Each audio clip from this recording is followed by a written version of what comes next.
में मैंने एक मूवी देखी थी जिसका नाम है इट। और ये मूवी हॉरर साइकोलॉजिकल पर बेस्ड मूवी है। फाइनली ये 2017 में रिलीज़ हुई थी और ये इसका चैप्टर 1 है जिसे मैं एक्सप्लेन करने वाला हूँ। और मुझे एक सब्सक्राइबर ने इसे एक्सप्लेन करने के लिए कहा था, तो मैं आप लोग के सामने इट मूवी का एक्सप्लेनेशन लेकर आ चुका हूँ। IMDb पर 7.3 की रेटिंग मिली है और रोटेन टोमेटोज ने 86% लाइक किया है। गूगल यूजर्स ने भी 84% लाइक किया है। इस चैनल को सब्सक्राइब कर ले द मोर वीडियोस के लिए। तो एक्सप्लेनेशन स्टार्ट करने से पहले लेट्स रोल द इंट्रो।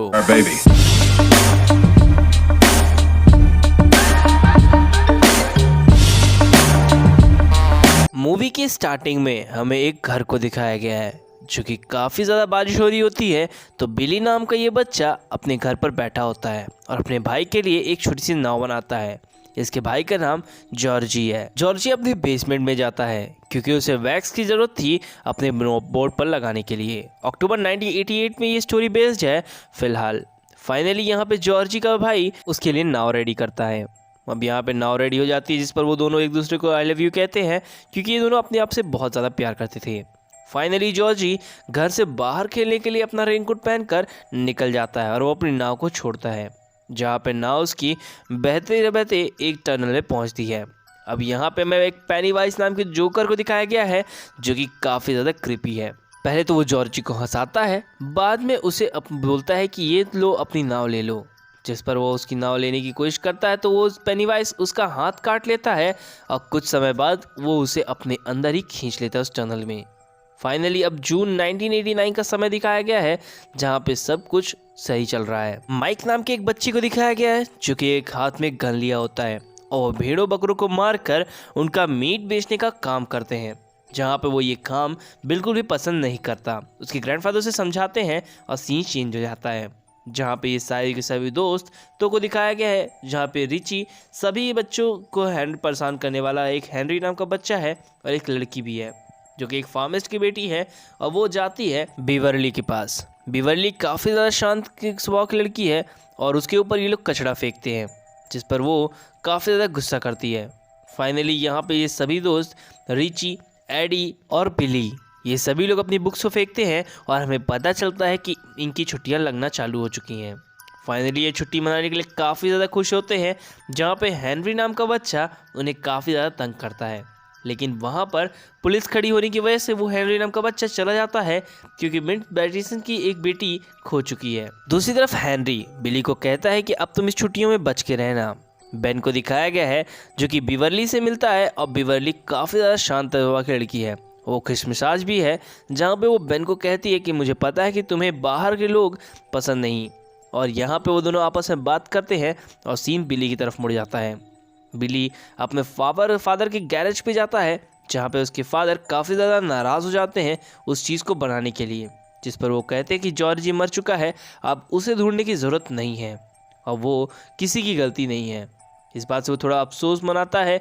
और दूसरी तरफ हमें दिखाया गया है माइक मीट लेकर आया होता है एक स्टोर में बेचने के लिए। फाइनली यहाँ पे उसे हेनरी के टीममेट्स दिख जाते हैं जिसकी वजह से वो छुपने के लिए उन दो बिल्डिंग्स के बीच में चला जाता है और वो वहाँ पे मीट निकालता है। मीट निकालते वक्त वो जिस कमरे में मीट ले जाने वाला था उस हाथ से बहुत सारे हाथ निकलते हैं जिससे वो डर जाता है और ये चीज़ उसके पास्ट से रिलेटेड थी, जहाँ पे वो पेनीवाइज को पहली बार देखता है।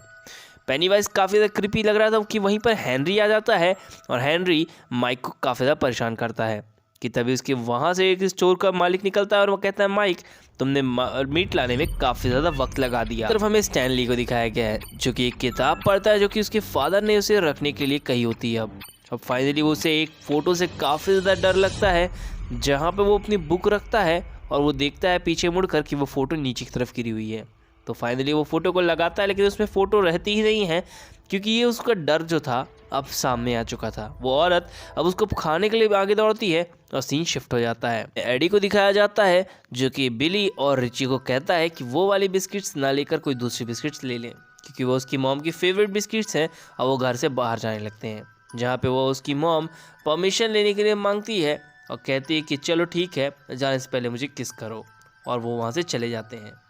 दूसरी तरफ हमें दिखाया गया बेन को जो कि काफ़ी ज़्यादा शांत स्वभाव का लड़का है और वो बुक्स पढ़ रहा होता है, जहाँ पे उसे सभी घटनाओं को दिखाया गया है जहाँ पे हर साल कई सारे बच्चे गायब होते हैं। और ये घटना हर 27 साल में होती है कि तभी उसे एक बॉलून को उड़ते हुए देखता है। वो बलून उड़ते वक्त उसके पीछे की तरफ चला जाता है और पीछे पीछे जाने के पर उसे एक छोटा सा अंडा मिलता है जो कि पूरी तरह से जल रहा होता है।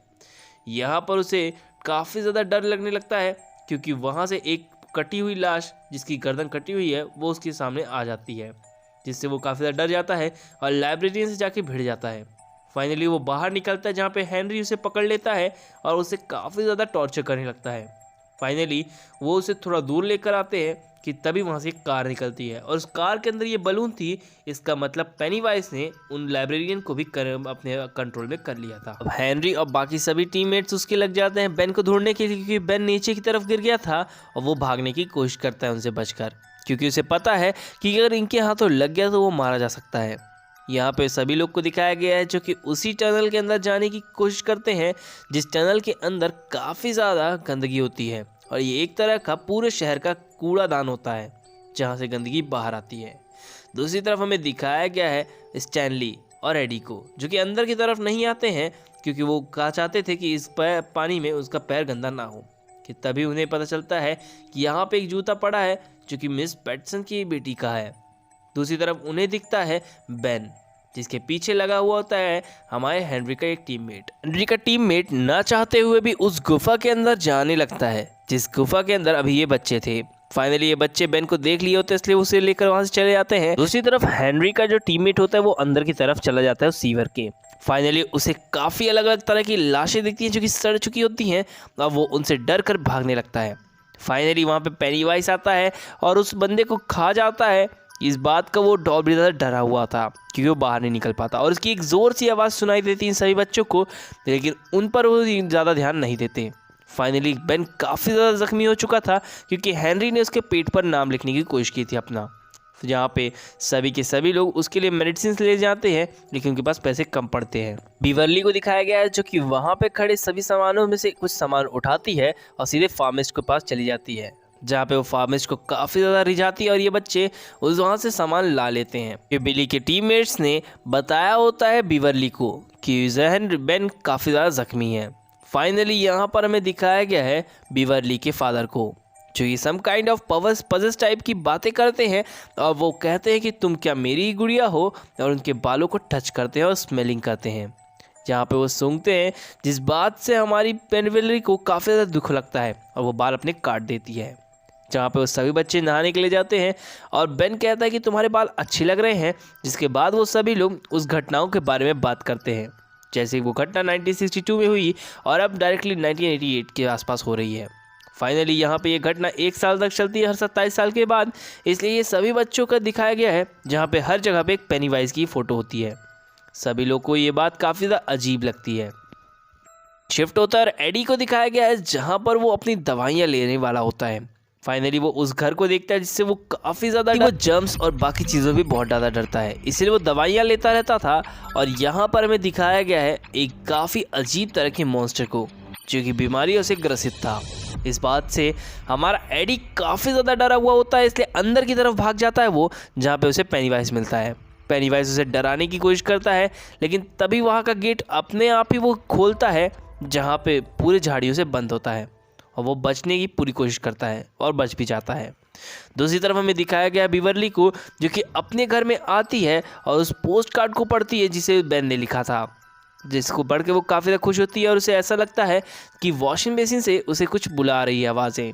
तो वो उस वॉशिंग बेसिन में झांकने की कोशिश करती है और वो सभी बेसिन से बाल निकलते हैं और उसे पकड़ लेते हैं, जिसके बाद पूरे की बाथरूम में खून खून हो जाता है। इस बात से वो काफ़ी ज़्यादा डरी हुई होती है और उसके वहाँ पे फादर आते हैं, जहाँ पे फादर कहते हैं कि कहाँ पर है खून, कहीं तो खून नहीं दिख रहा। बीवरली की पेंटिंग के ऊपर जहाँ पे बाल कटे हुए होते हैं उस पर पानी गिरता है और यहाँ पे हमें पता चलता है कि बिली ने इस पेंटिंग को बनाया है। बिली उठता है क्योंकि उसकी छत टपक रही थी, तो वो बाल्टी लेकर बाहर की तरफ जाता है जिससे छत टपकना बंद हो सके। तभी उसे ऐसा लगता है कि उसके भाई के रूम की लाइट जल रही है और यहाँ पे उसका भाई उसको लेके जाता है बेसमेंट में ले जाने के बाद वो देखता है कि उसका भाई उसे कहता है कि तुम मुझे डांटोगे तो नहीं, और अचानक से वो एक क्रीपी मॉन्स्टर में कन्वर्ट हो जाता है और ये सब कुछ कोई और नहीं पेनीवाइज कर रहा होता है। पेनीवाइज उसे खाने के लिए आता है, लेकिन वहाँ से हमारा बिली भाग जाता है और सीन सुबह में शिफ्ट हो जाता है, जहाँ पे सभी लोग बीवरली के घर पर पहुँचते हैं। सभी लोग को देखते हैं और बाथरूम पूरी तरह से खून से लथपथ हो चुका था, और ये चीज़ देखकर वो लोग सभी लोग रूम को साफ़ करने लगते हैं। बाथरूम को साफ़ करने के बाद सभी लोग को डिसाइड करते हैं और सभी लोग एक दूसरे को ये बताते हैं कि हाँ, उन्होंने भी उस जोकर को देखा है। लोग हेनरी की इस कार को देखते हैं, जिससे समझ जाते हैं कि खो ना हो ये साइकिल तो हमारे माइक की है। जहाँ पे माइक की ये लोग काफ़ी ज़्यादा पिटाई कर रहे होते हैं जंगल में, माइक वहाँ पे पेनीवाइज को देखता है जो कि उसे हाई कर रहा होता है और खा रहा होता है उस हाथ को। फाइनली यहाँ पे हेनरी को दिखाया गया है जो कि काफ़ी ज़्यादा गुस्सैल किस्म का इंसान है, तो उसके ऊपर बिली और बाकी सभी लोग पत्थर फेंकते हैं और यहाँ पर वो कहते हैं कि तुम लोग लड़की के सामने ज़्यादा शाणे मत बनो, और ये लोग एक पत्थर फेंकना चालू करते हैं जिससे वो लोग भाग जाते हैं। और यहाँ पे माइक कहता है कि तुम लोगों ने गलती कर दी, उन सभी से इनसे पंगा नहीं लेना चाहिए था। तभी बिली कहता है कि एक कॉम प्रॉब्लम हम सभी के लिए कॉमन है। यहाँ पे मिसिंग बच्चों की काफ़ी ज़्यादा शिकायतें आ रही थी, क्योंकि 27 साल बाद ही पेनीवाइज उठता है और 1 साल तक उन सभी बच्चों को खाता है। हमें पता चलता है कि हमारे रिची की जो डर है वो कोई और नहीं, जोकर ही है, जिस पर ये सभी लोग बात करते हैं। एवरीबडी सीवर सिस्टम के पास जाते हैं, जहाँ पे काफ़ी सारे मैप्स लगे होते हैं। यहाँ पे मैप के थ्रू ये लोग डिसाइड करते हैं कि ये सारी चीज़ें कनेक्टेड है उन सीवर से, यानी कि उस वेल हाउस से।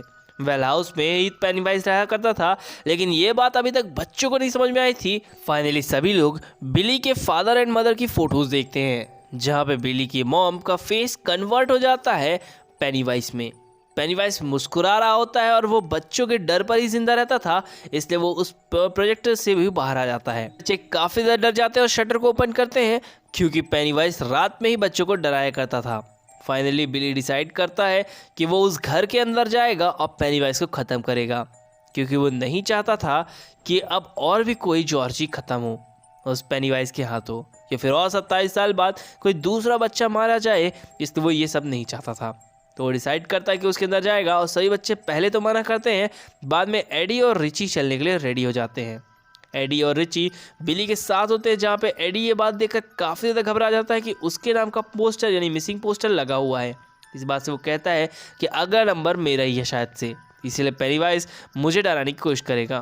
दूसरी तरफ एडी को दिखाया गया जो कि एक कमरे के अंदर बंद हो जाता है, क्योंकि उसके पीछे एक काफ़ी अजीब तरह का घोस्ट टाइप का लग जाता है क्रीचर, जैसा कि हमने पहले भी देखा था। तब सीन शिफ्ट होता है और हमें दिखाया गया रिची को, जो कि वहाँ पे काफ़ी ज़्यादा चोकर्स होते हैं और वहाँ पे एक कॉफिन भी रखा होता है, जहाँ पे एक छोटा सा डॉल रखा होता है, और वो उसको बंद करते ही वहाँ से पेनीवाइज बाहर निकलता है, जिससे एडी काफ़ी ज़्यादा डर जाता है। लेकिन वहाँ पे उसे बिली आकर बचा लेता है दरवाजे को बंद करने के साथ ही, जहाँ पे दोनों ही सेफ़ होते हैं। लेकिन यहाँ पे अब हमारा एडी सेफ़ नहीं होता, क्योंकि अब जो हमारा पेनीवाइज उसके पास पहुँच चुका था और वो देखता है कि बिली वहाँ पर आ चुका है। बिली कहता है एडी को कि ज़्यादा घबराओ मत, हम इसे ज़रूर हराएंगे। कि तभी वहाँ पर आ जाती है बेवरली और उसके सर पर एक सरिया मार देती है, जिससे वो घायल हो जाता है। पहले तो वो डरने की कोशिश कराता है, लेकिन डराने पर कोई भी डरता नहीं है, जिसके बाद वो कोशिश करता है कि उन सभी बच्चों को घायल कर सके। बेन के ऊपर अपने बड़े बड़े पंजे मार देता है। फाइनली यहाँ पर हमें दिखाया गया एडी की मॉम को, जो कि डांटते हुए अपने बच्चे को गाड़ी में बैठाती है और कहती है कि सब तुम्हारी गलती है और मैं जानती हूँ कि तुम किस तरह के बच्चे हो। तो आपस में इन सभी के आपस में लड़ाई हो जाती है और बीवरली कहती है कि हम सब ऐसा ना ही करें तो अच्छा है, क्योंकि पेनीवाइज यही चाहता है कि हम आपस में लड़ें। जिस बात से हमें दिखाया गया बीवरली काफ़ी ज़्यादा उदास होती है और अपने घर पर लेटी होती है, और उसे अपने बाथरूम में काफ़ी ज़्यादा मात्रा में खून भी दिखता है। दूसरी तरफ हेनरी को दिखाया गया है, जो कि एक बिल्ली को परेशान कर रहा होता है, कि तभी वहाँ पे उसके डैड आते हैं और गन्स चलाते और कहते हैं कि काफ़ी ज़्यादा डरा हुआ बच्चा है ये। फाइनली ई को दिखाया गया है, जो कि जाता है मेडिसिन शॉप में, और वहाँ पे मेडिसिन लेते वक्त फार्मिस्ट की बेटी उसे बताती है जो तुम नकली दवाई लेते हैं वो सारी की सारी नकलियाँ हैं। अब नकली दवाई का नाम सुन के वो थोड़ा सा कंफ्यूज होता है, लेकिन यहाँ पर वो दिखाया ही है कि वो जो भी बताती है वो सच है। फाइनली हेनरी को दिखाया गया है, जहाँ पे एक बलून टंगा होता है, और ये बलून कोई और नहीं पेनीवाइज ने छोड़ा होता है। साथ साथ उसके लिए एक चाकू भी होता है। ये चाकू उसके फादर का ही था, जहाँ पे उसके फादर टीवी में देख रहे होते हैं, और यहाँ पे पेनीवाइज टीवी में आकर उसे some kind of puzzles type से कर लेता है। उसने अपने फादर को भी ख़त्म कर दिया था अपने उसी चाकू से।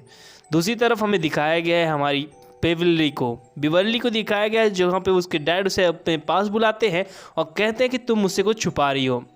यहाँ पे मैं बता दूं कि बिवर्ली के फादर भी काइंडली पजेस्ड हैं, इसलिए वो उन्हें मार देती है, जिनके सर से काफ़ी ज़्यादा मात्रा में खून निकलता है और वहाँ पर पेनीवाइज आता है और बिवर्ली को पकड़ कर ले जाता है। कि तभी वहाँ पर बिली आता है और चेक करता है अंदर जाके। एक कमरे पे लिखा हुआ था, अगर तुम मुझे ढूंढने आए तो तुम मारे जाओगे। फाइनली यहाँ पे दिखाया गया ऋषि को, जहाँ पे बिली उसके पास आता है और बताता है कि हमारे बीच की एक दोस्त जिसका नाम बिवर्ली है वो जा चुकी है। ये बात एडी को भी पता चलती है और जहाँ पे एडी की मॉम उससे बोलती है रुकने के लिए, लेकिन वो नहीं रुकता, ये कहते हुए कि जब मेरे दोस्तों की सबसे ज़्यादा मुझे ज़रूरत थी तब आपने मुझसे झूठ कहा, और ये कहकर अपने दोस्तों के साथ पूरी तैयारी से निकल जाता है। दूसरी तरफ हमें दिखाया गया उस घर में जहाँ इसके अंदर वो सारे के सारे बच्चे अपने औजार लेकर पहुँच जाते हैं, जहाँ पे उन्हें वो कुआं भी मिल जाता है। कुएं में वो सभी लोग एक एक करके उतरने लगते हैं जिससे वो पेनीवाइज तक पहुँच सकें और बिवर्ली को छुड़ा सकें। बिवर्ली सम काइंडली बेहोश होती है, जिसकी वजह से ये लोग को आवाज़ नहीं आती। जब बिवर्ली उठती है तो देखती है कि उस टनल में बहुत से बच्चों की लाशें हवा में तैर रही हैं, जहाँ पे पेनीवाइज आकर उसे सम काइंडली क्रिपरी डांस दिखाते हुए डराने की कोशिश करता है। भागने की कोशिश करती है तो वो उसे पकड़ लेता है। फाइनली वो कुल मिलाकर उसे डराना चाहता था, लेकिन वो जब नहीं डरती तो वो अपने मुंह के अंदर की 3 रोशनियां दिखाता है, जिससे वो थोड़ी देर के लिए पजेस्ड हो जाती है। फाइनली हेनरी को दिखाया गया है जो कि आखिरी जा रहे बच्चे यानी माइक को पकड़कर उसका गला दबाने लगता है। दूसरी तरफ सभी लोग इस बात से परेशान हो जाते हैं कि हेनरी वहां पर आ चुका है, लेकिन हेनरी को हमारा माइक खत्म कर देता है। तो स्टैनली अब यहाँ पे फंस जाता है पेनीवाइज के जाल में, क्योंकि वहां पर उसको डराने वाली वो तस्वीर आ चुकी थी जो कि उसे खा ही रही थी। फाइनली वहाँ पर सारे दोस्त उसके वहाँ पर आकर उसे बचा लेते हैं और स्टैनली शांत हो जाता है। दूसरी तरफ बिली को उसका भाई दिखता है, इसलिए वो अपने ग्रुप को छोड़कर अपने भाई जॉर्जी के पीछे जाता है, जहाँ पे सभी बच्चे इसके पीछे आने पर उन्हें पता चलता है कि यहाँ पे Beverly some kind of possessive state में खड़ी है और वो हवा में तैर रही है। दूसरी तरफ जॉर्जी को दिखाया गया है जो कि एक पेनीवाइज है और यहाँ पे वो उसे अपने इमोशन वाले जाल में फंसाने की कोशिश कर रहा है। बिली लेकिन उसके जाल में नहीं फंसता और उस पर बंदूक की गोली चला देता है, जिससे वहीं पर वो मारा जाता है। लेकिन यहाँ पे मैं बता दूँ कि जो हमारा पेनीवाइज फिर से रिक्रिएट करता है अपने आप को और खड़ा होने लगता है। दूसरी तरफ बिली कहता है कि तुम मेरे असली भाई नहीं हो। इस बात का मुझे एहसास बहुत पहले ही हो चुका था, इसीलिए उसका कटा हुआ हाथ से लेकर वो वापस से पेनीवाइज में कन्वर्ट हो जाता है।